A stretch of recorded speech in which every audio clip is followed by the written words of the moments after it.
everyone, praise the Lord.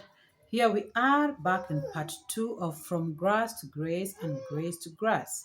For those who have not watched part 1, please go on my page and listen to it.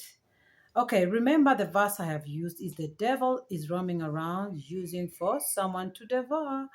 And this is a story how we went up and came down again. And for my siblings, we had to realize we had to stand in prayer and say that it ends with us. It does not go beyond us. Okay? Now, we are reaching into a point where now my uncle has gone to be with my father, Mr. Naftali Olang, and has come back with the word to the father. You know, before they used to have arranged marriage, not forced marriage, please, arranged marriage, meaning giga igami, that is in Kijalu, in Luo. They bring for you, how do you say it? Someone to marry you, but you have to first get to know each other, develop a relationship, and say yes or no. The yes or no is really up to you to say it, okay? Let's get that one straight. Yeah, so now he comes back and he says, this is a worthy man. Ongamalongo. And the reason why he says this is because this man every morning reads 3 newspapers, okay? He has 3 newspapers that he reads. This is Nation, Taifa, and the Standard, okay? And his money is lined up in rubber bands and they're new money. They smell new. But then again, he's a district accountant for Lodwa. He's handling money. His money is going to be new, okay? Thirdly, thirdly, he is being driven by Land Rover. Yes, and during those days, it was a big thing. I mean, can you imagine? It is in the 80s, my friend. When the Land Rovers bring this guy and the driver opens the door and salutes. My friend, this was like, hey, you come from the rural area, it's like, where? Even when you're in town, you're still like, hey, this is the boss, I tell you. Sasa, that was the news he came with. And remember, he had packages for the father, okay, for the lady, for the mother, and all tied in rubber bands, in envelopes. Of course, he's a worthy man, isn't he now? Yeah? Now, let me take you behind. Why didn't Didi marry my mother? Because Didi loved my mother so much, okay?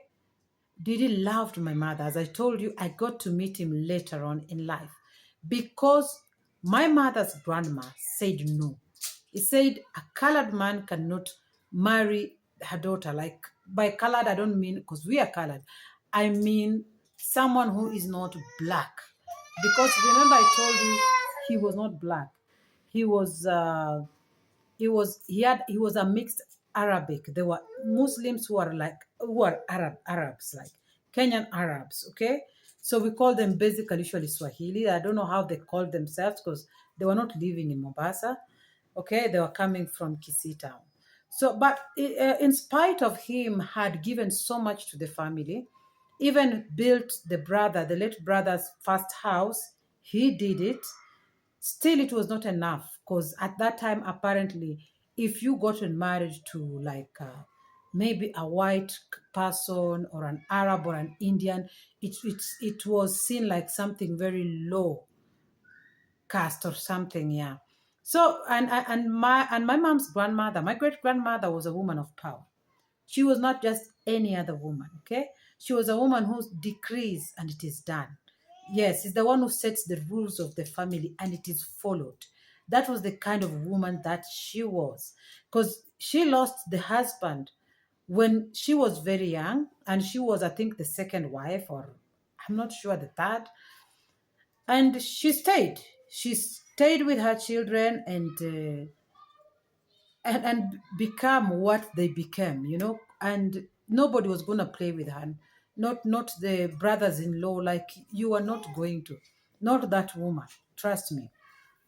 So now what happened was, after they had agreed that they loved each other and they were going to go forward with this, because my mom explained to me that the father advised her that my daughter at this time we need you to have a good marriage. We need you to have a good marriage because we are not in a good place financially. This man is stable, he's mature, and he's going to take good care of you. Yes, and in turn, you are going to give back to the family. So my mom loved the father very much. This much I can account for. And now the marriage part was taking place. And at first, they sent the dowry with the brother and I think some cousins. And this was in a lorry, okay? There were 12 cows. 12 cows is a lot. Remember, we are talking of 1980s, okay? There were goats inside. I can remember that. It plays in my mind because remember you were a small child and you're seeing all these animals, in a lorry, and it's something, and it was a big day for us. My grandmother told us to wake up early. As children, we had to go and look for flowers, and pick them and put them in waters in jars and place the house neat. We had to make the house beautiful, and we had to also rehearse how we are going to entertain the guests. I tell you, this entertainment of mine, it came from way before. I came from a family where singing was the daily life because, I was brought up in a family where people were SDS. Those are Seventh Day Adventists. I'm not anymore a Seventh Day Adventist. But that is the family I grew up in. And one thing about the people for Seventh Day, they sing. They really do sing. Yeah, so I came from music, okay? Now, they came and they had all that I just said. They had those goats. The goats were like 6, the cows were 12, and those were mixed bulls and the female, yeah, and they had and they had also sheep. I think like 2 sheep, and I believe the sheep were for the grandmother, something like that. And I don't know whom the goats were for. I hear there's a way they were dispatching them. But the cows, of course, were for the father. Now they had now an envelope. I don't know if the envelope came with my father or came with these people. I think the envelope came with my father. So anyway, that was the first ceremony. Then a month or 2 months later, my father came now. They came in with 3 Land Rovers, I think 2 hired cars with his friends and cousins, and they were very close. That was a very close family, very tight family, if I may say.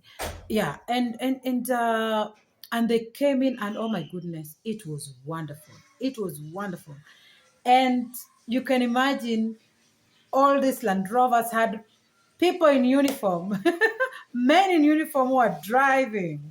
Okay, it was like driving in a rural area. This was like, oh my goodness, what's going on? The kind of honor that was being restored in this family, in the father, the mother, and don't forget the grandmother, because I told you this is not just any kind of a grandmother, not any kind of a mother. She was the one who decreased things in this family, okay? So the wedding went, and my dad came with an envelopes, and there was 200,000. Now they call it a year. The money for the mother for saying thank you for raising a beautiful woman, a good woman for me.